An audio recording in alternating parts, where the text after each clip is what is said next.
Well, hello again, and where were we? Oh yeah, that was a few months back. I think I was flying a plane and talking to you.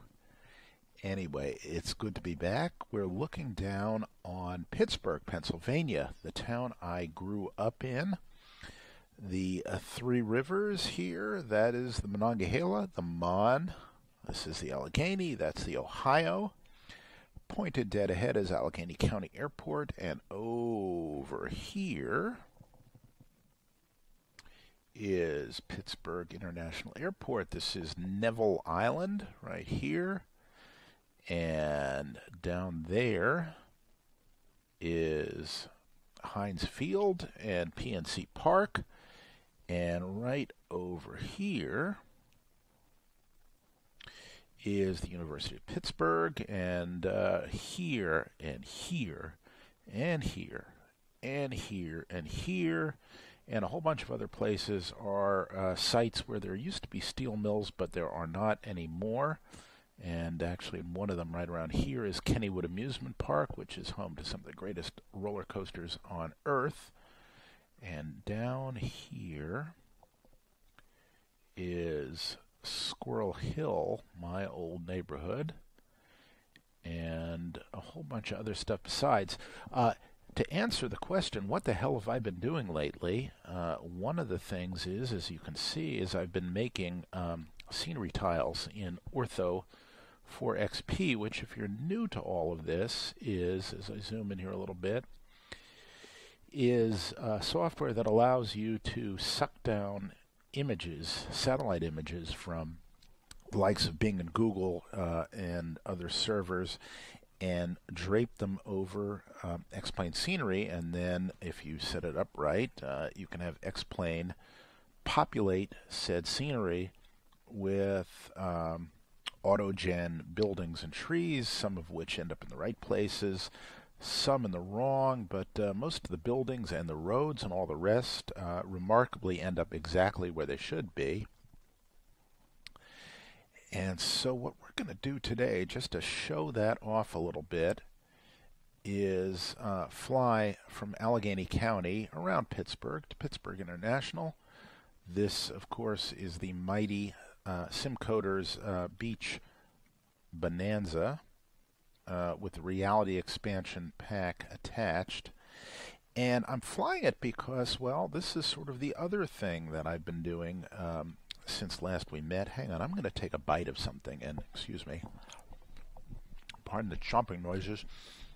I'm eating, well, now they call them dried plums, but when I was growing up, we called them prunes.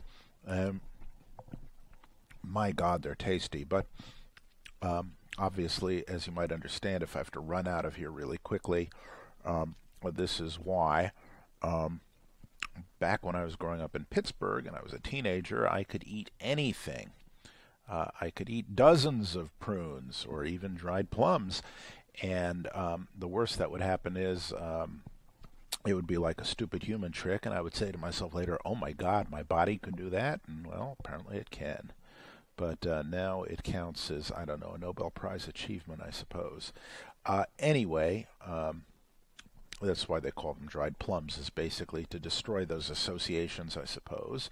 But I happen to like plums, and I like them even better when you dry them, just like I like grapes, and when you dry them I like raisins. But, you know, that's neither here nor there, I hope. If I were coming up with a slogan for them, I suppose it would be, let's see, how would we do it? Yeah, here we go. Prunes. Is 3 too many? Is 2 enough? No, anyway. It's like making up slogans for ketchup or something like that, or powder milk biscuits.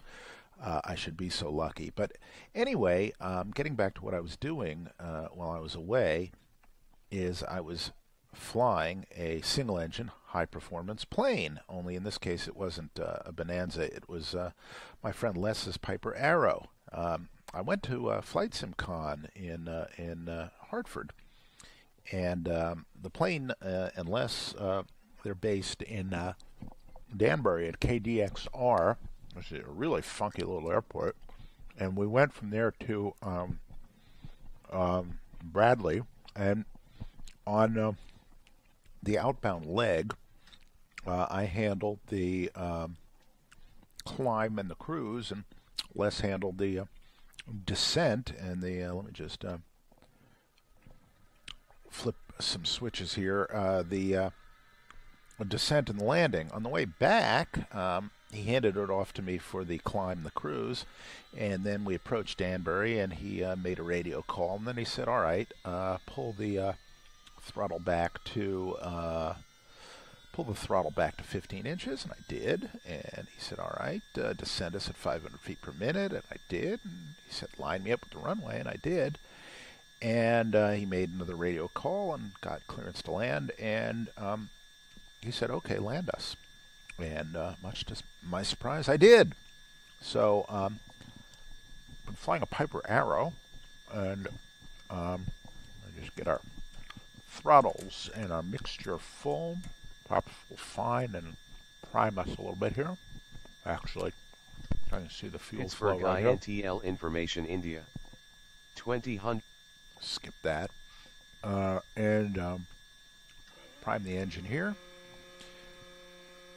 Boom, that's peak. The way you do it in the Arrow is you count to 3 or 4 depending on how hot or cold it is.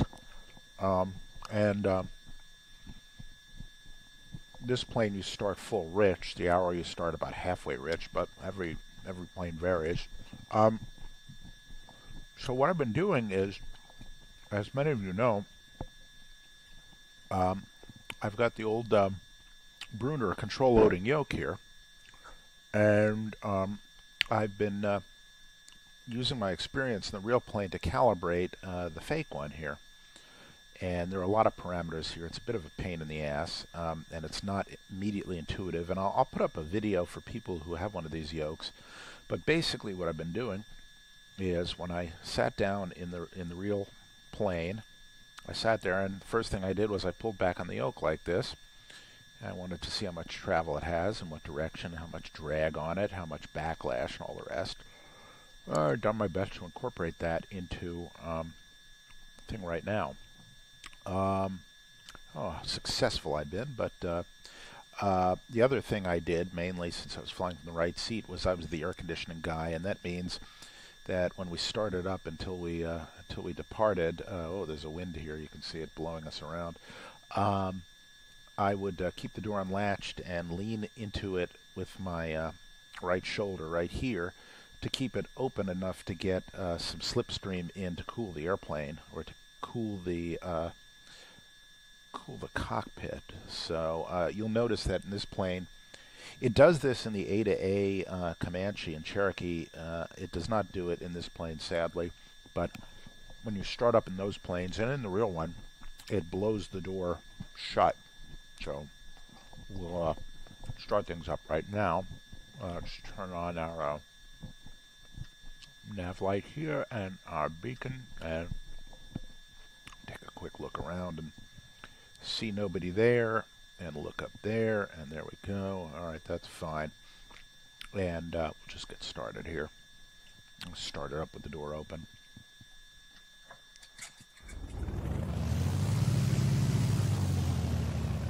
There we go. Let things warm up a bit. Just look at our fuel. Got about the same amount. That's good. And I did a little bit of a bozo no-no. I started up with the avionics on. Some planes you do on, some planes you do off. Most of the smaller ones you do with it off. I presume because a little power surge can tend to screw with the electronics. But anyway, let's get our ATIS for here, which is, I think it's 12055, but let me double check. Allegheny Cove information India. 2000 Zulu weather. Wind 190 at 5, visibility more than 10. Sky clear, temperature 17, dew point -20. Altimeter 3006. Alright. So 3006, and wind actually in an odd direction, but it's light enough that we can still we can still depart on 2.8, which is sort of traditional. So we'll do that. And we'll just check our avionics, check our suction, fuel flow, temps. We're a little cold here, so we'll just wait a minute. I'll lean things out a little bit so I don't foul any plugs. And Allegheny County Airport was the airport, city's main airport for many years, until 1956 when Greater Pitt opened, which would later become a major U.S. Airways hub.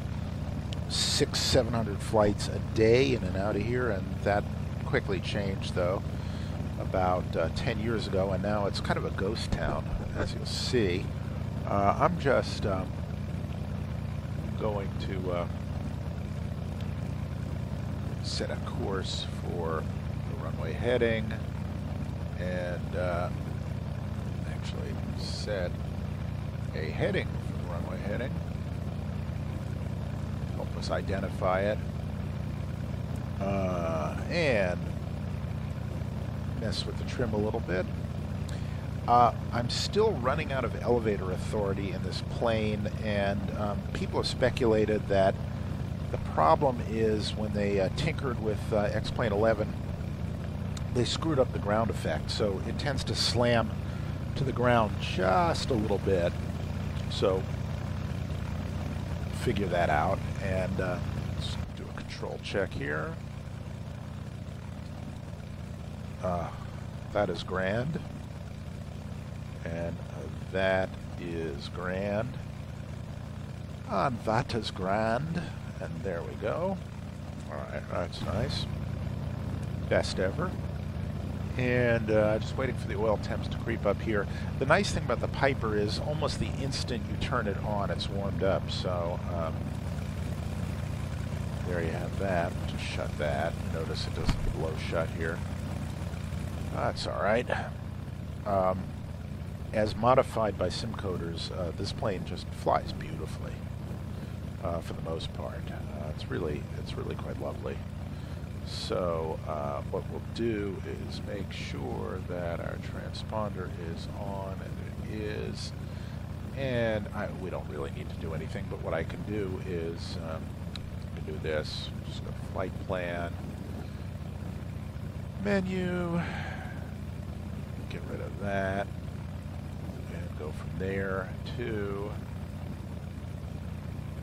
Cape Pitt. It's not very far, but it's hazy. I'll show you some of the sights of Pittsburgh, which our current president, notwithstanding, is actually not any longer a big blue-collar steel and coal town. It is big on education and enormous in medical and financial services. So, and research and robotics and software and chemical engineering and nuclear engineering, but not steel mills.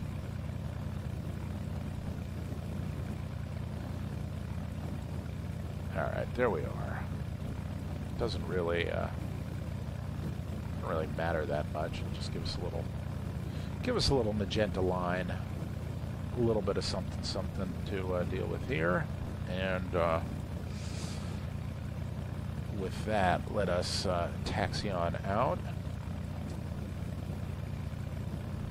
You know what we can do also? We don't have to block the taxiway there. We can do a run up right here since there's nobody around us. And that's another lesson I learned is you don't have to be right in line for takeoff to do a run-up, so.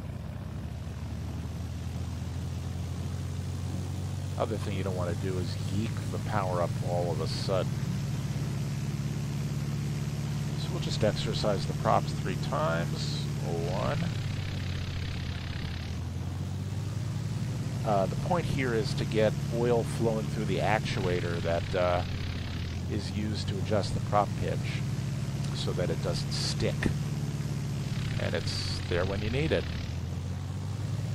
I'm not going to test the mags because of no other reason than it's hard to manipulate the switch without accidentally shutting off the mags or hitting start, so I'm not going to. But other than that, we're good, and let's just head on out to the runway.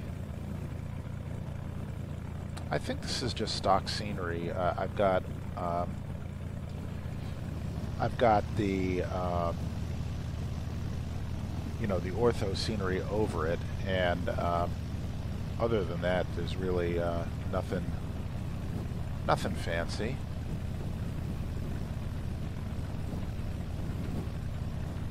You can hear the wind there blowing.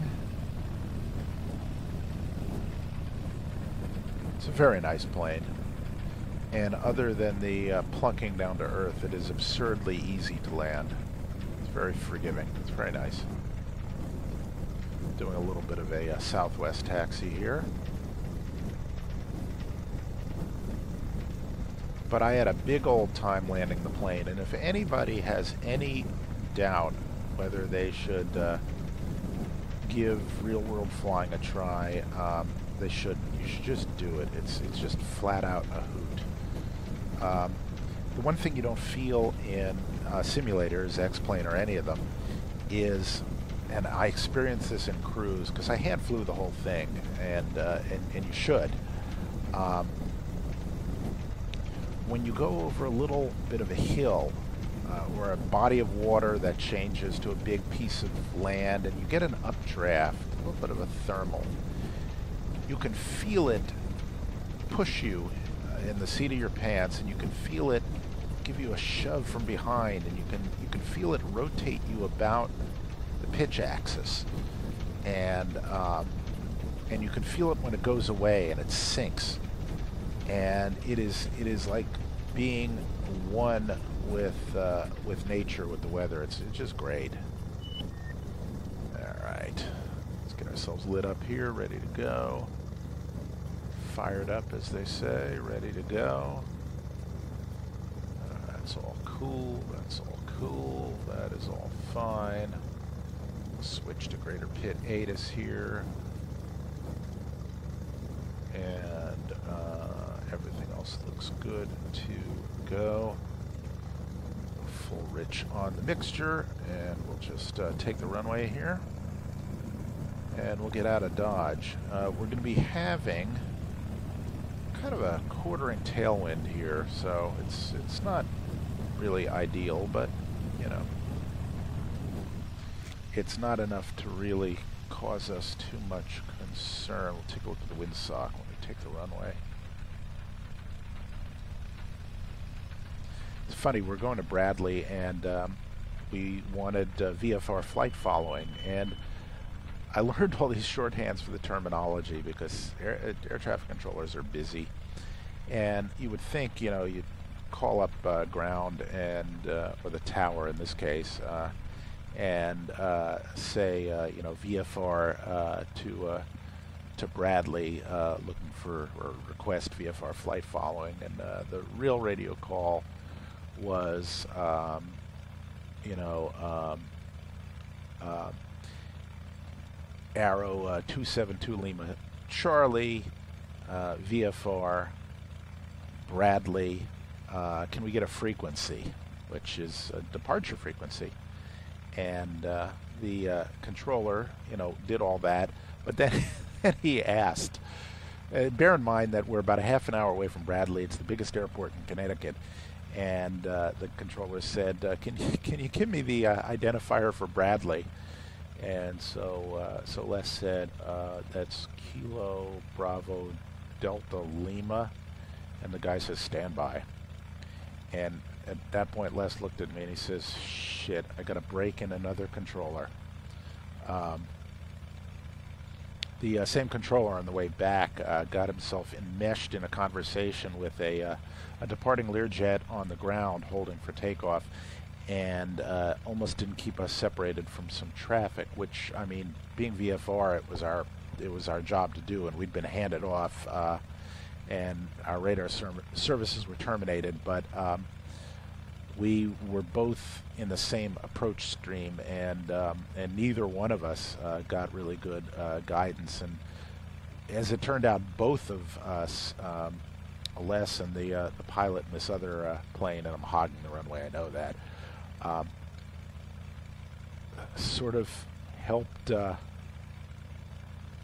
controller along, keeping us straight. We had an Aspen 2-pack right here that had ADS-B on it, so we could actually probably see where the other traffic was almost as well as the controller could, but it all worked out, and we got our landing clearance about, I'd say on about a 3-mile final. So,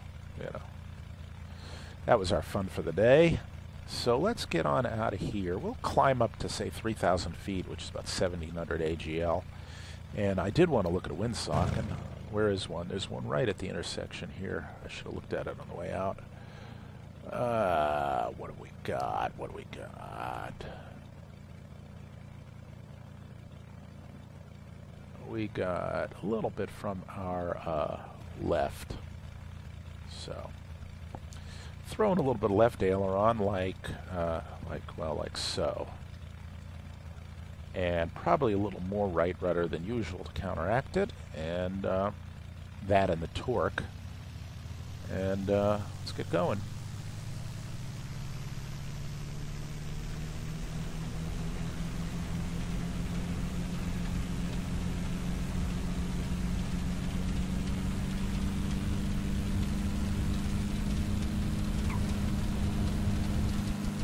All right, there we go. Let's go flying. A very positive rate. Gear up. And we'll just head towards the Mon River right now. I'll try and be a good boy and do nothing but standard rate turns here. All right. Flaps up. We'll bring it back to about 25 inches and 2,500 RPM. And we're heading towards West Mifflin here. And actually we're pointed directly at Cary Furnace, which is an old U.S. Steel mill.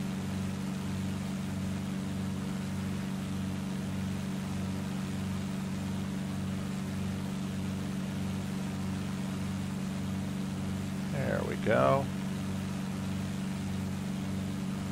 This is X-Plane 11.02, release candidate 1 or 2 or something.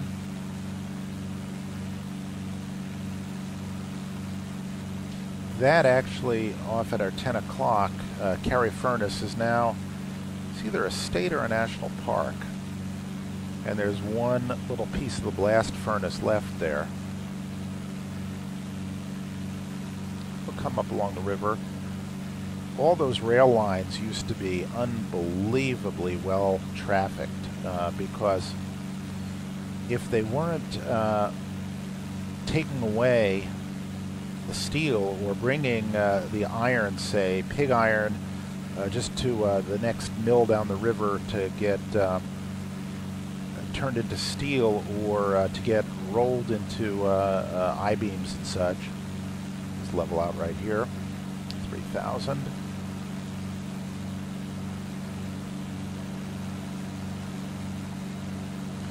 Bring our props back a bit more to about 23.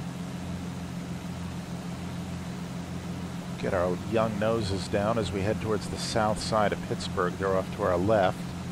Those are the south side flats, as opposed to the south side slopes, which you'll see in a minute, are on the slopes of the hill, on the slopes of Mount Washington.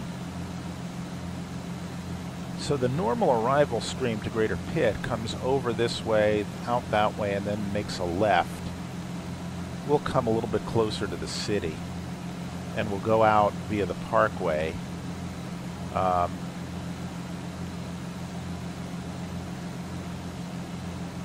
And the Parkway in Pittsburgh is Interstate 376, and it's called the Parkway.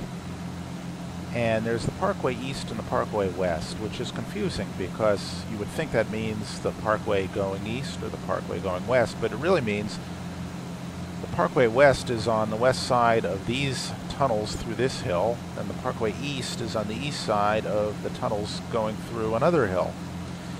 And that means you can be going eastbound on the Parkway West and westbound on the Parkway East if you follow that.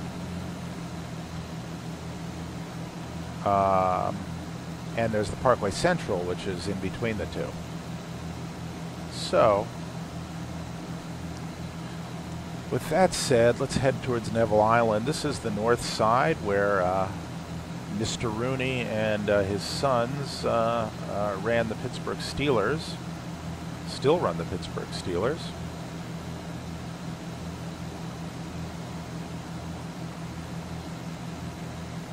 And we'll come along here.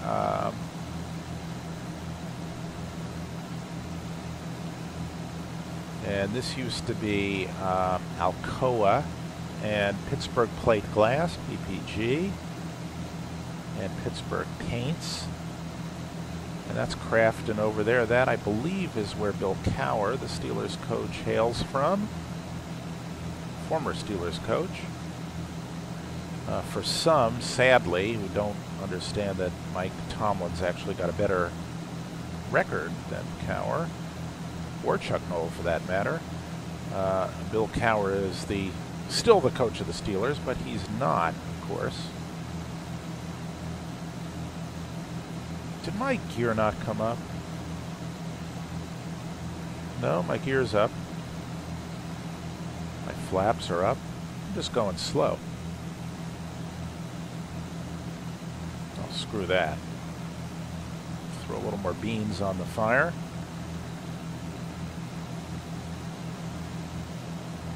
And the airport is right there.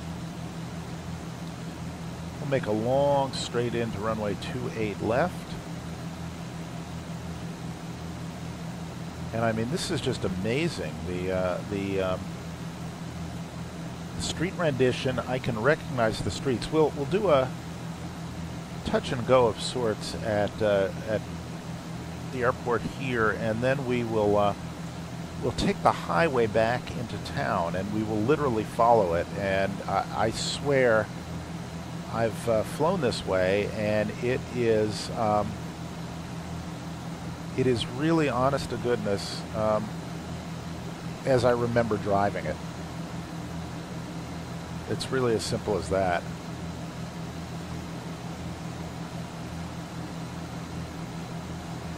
All right, so come back to about 15 inches here.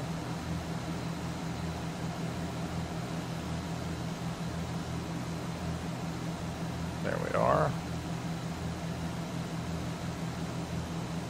Settle into a little descent.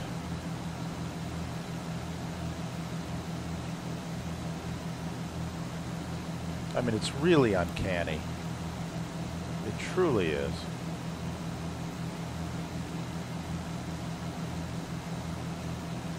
We'll keep the speed up for the moment because, heavens to Betsy, there are still some commercial traffic in here.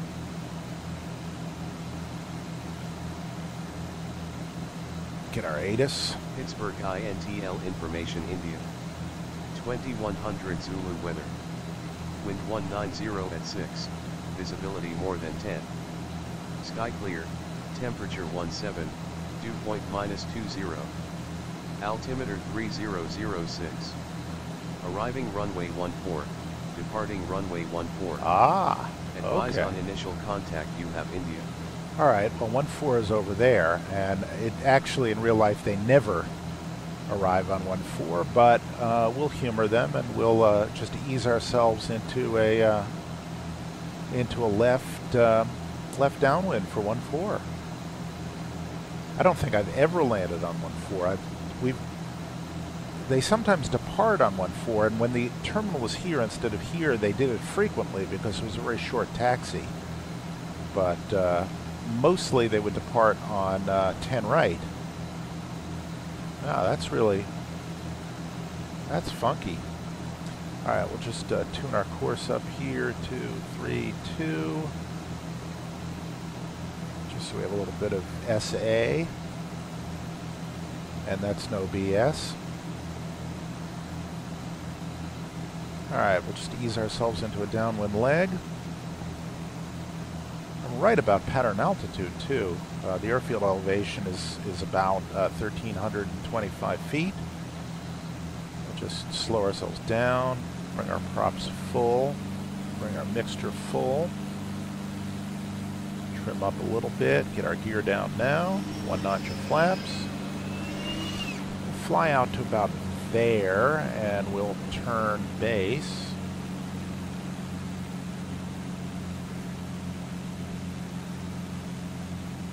And I'm now mainly doing this by outside reference, and that's the other thing that I'm spending a lot of time learning, is to fly with my head outside of the cockpit, which is something you don't generally do in Flight Simulator, but you should.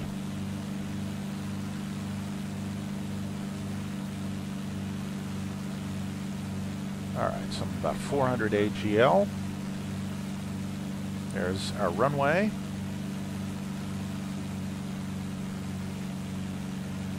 And again, we're going to have that problem with the thing kind of like smacking onto the ground, but I'll try to avoid that. Put in our final notch of flaps. Come on around.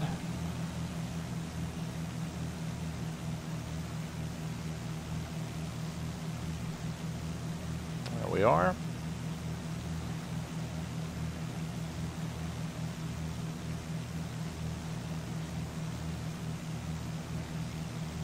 And I always flare too high.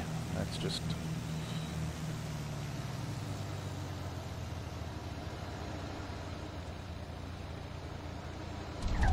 There we go.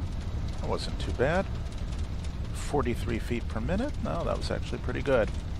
All right, let's get on out of here, and then we'll do the nap of the Earth flying here, and you'll see what I mean.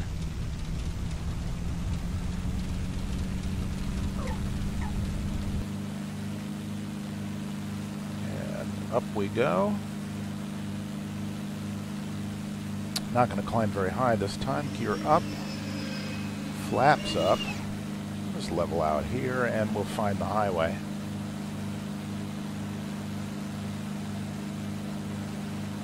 Not used to departing out of here. And again, this is the Parkway West we are going on.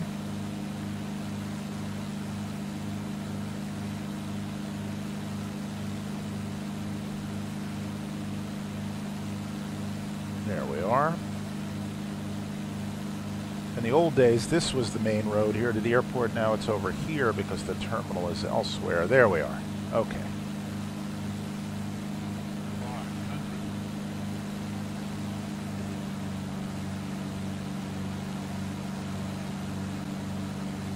And I'm really not kidding you. This looks just like driving in. But let me just bring us down a little bit here.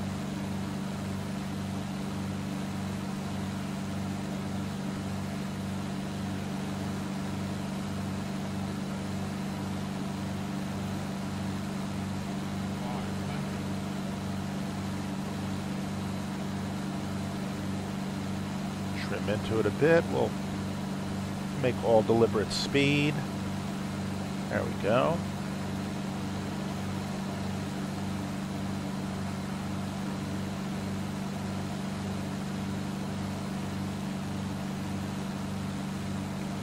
Trying for minimum drama here.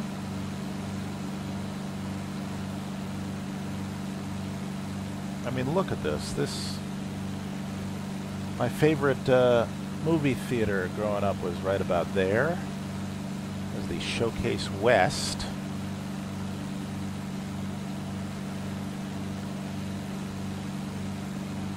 Oh, I took a great first date there. I forget what we saw, though.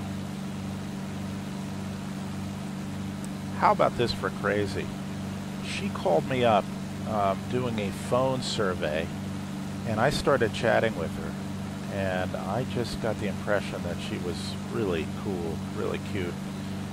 And I asked her out. She'd never seen me, and I'd never seen her, and we met, and we really hit it off. And then something went terribly wrong. I don't remember what, but it was something. Always is. The only anomaly here is that there's some power lines, obviously, in the middle of the highway, so we'll just avoid them. But I mean, this looks like Western Pennsylvania. It's really crazy.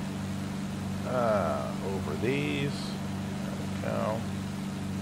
And in a minute, we'll go plunging down Green Tree Hill. This is the intersection with I-79 here, which, if you go off to the left, goes all the way to Erie, and if you go to the right, goes somewhere around Morgantown, West Virginia.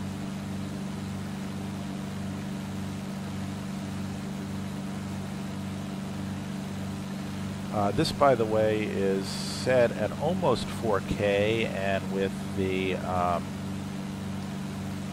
scenery set basically to max. Alright, so there's going to be a left-hand turn. That bridge coming up over there is the old Norfolk and Western Railway. It's now, I don't know, Conrail or something like that. Or no, CSX. Or Southern or something Southern, I don't know. And this is the final rise before Green Tree Hill.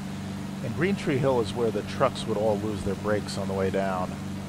And they now have runaway truck lanes and things, ramps. Pretty cool. This is like a big traffic choke point coming into Pittsburgh, you know, for your morning commute.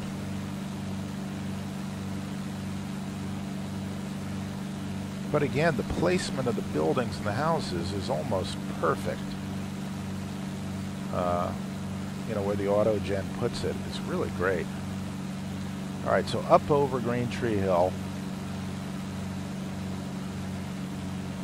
And then we're going to plunge our sweet asses down it, as you'll see. And we'll hit Mount Washington, and there's a tunnel which we are not going to fly through, believe it or not. All right, so here we go. Pull some G's around here too. And there are the trucks getting ready to lose their brakes. Round we come.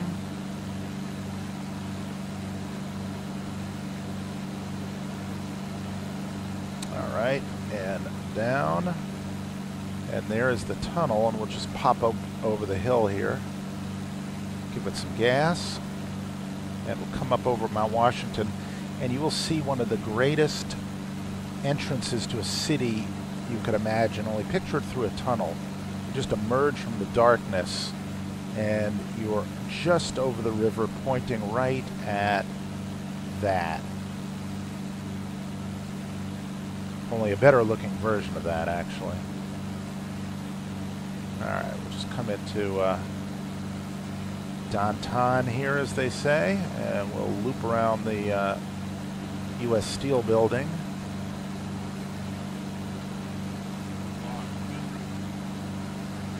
Which is not really well represented, but around we come. And we'll head out back towards Allegheny County Airport and set her down. Fly over my old neighborhood here just for yucks. See if I can find it. So this is now the Parkway Central. Here we'll follow to the Squirrel Hill Tunnel there.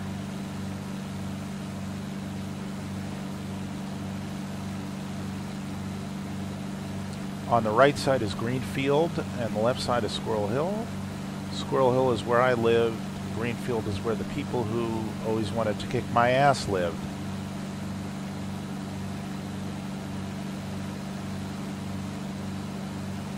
And oddly enough, we had a high school halfway in between the two neighborhoods, and that's where we both went to high school. The would-be ass-kickers and the would-be ass-kickies.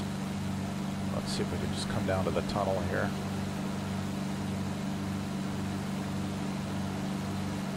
It's not precisely accurate, but right over here and right there is my neighborhood.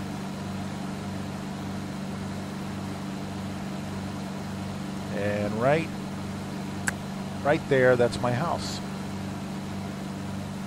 So you can fly over your house now in X-Plane and find it. Let's come up a little bit and get back to the airport.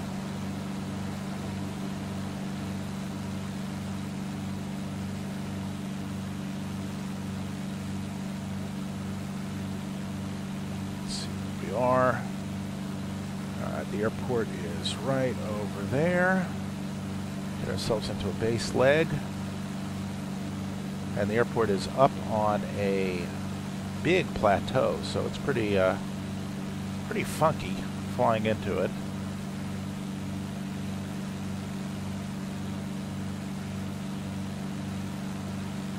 There is a high pucker factor.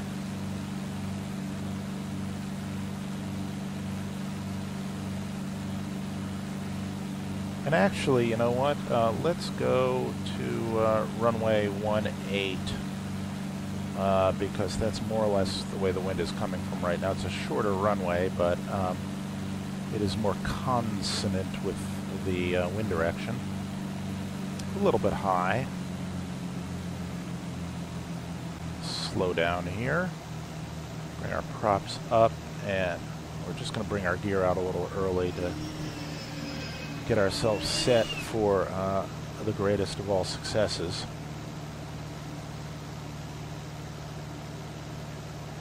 So we're basically going to be turning to about there, or actually there is the end of the runway. So we're in a perfect little base leg right now. Bring out a Nacho flaps, and there we're about right now. Retrim. When you're flying in a real plane, you should always be able to fly one-handed if you're trimmed right, with only a finger or two. And the same should be true in a simulated plane. Never set yourself up so that you have to do a lot of sawing around to the controls. You don't need to. I'm a little slow here, but just...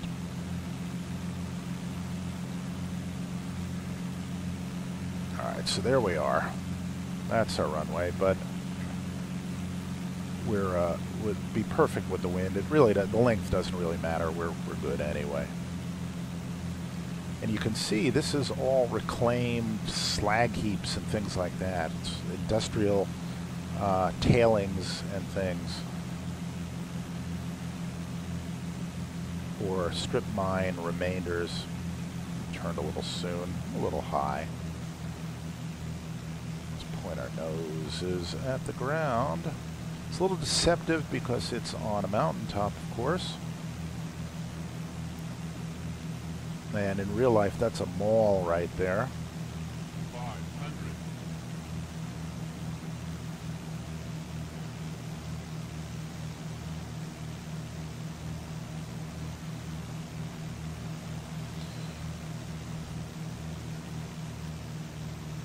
We'll land a little long.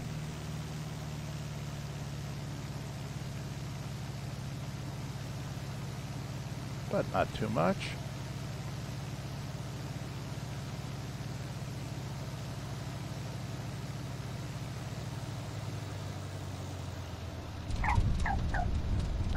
A little abrupt. And back home we are, as Yoda would say.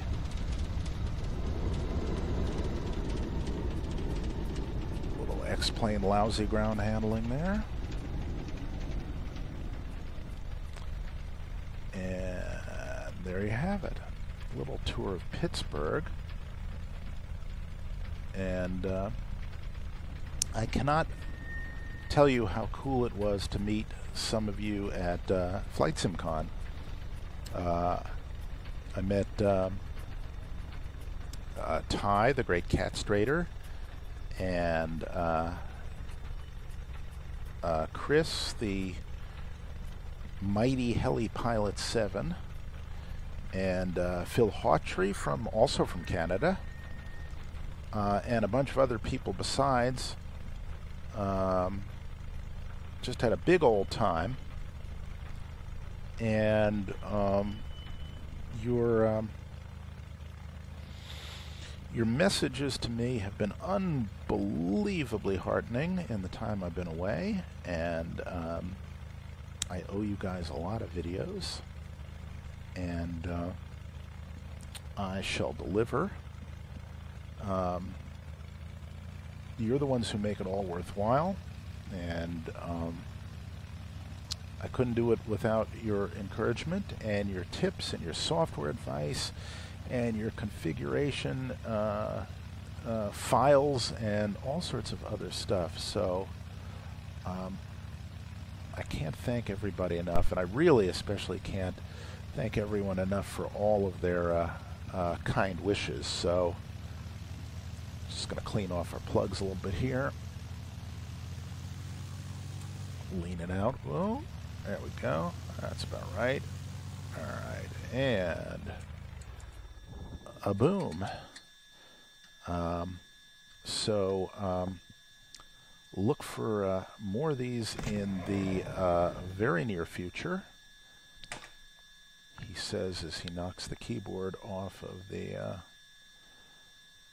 desk, as he's wont to do.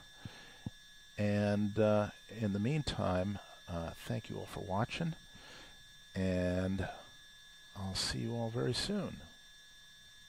Bye-bye.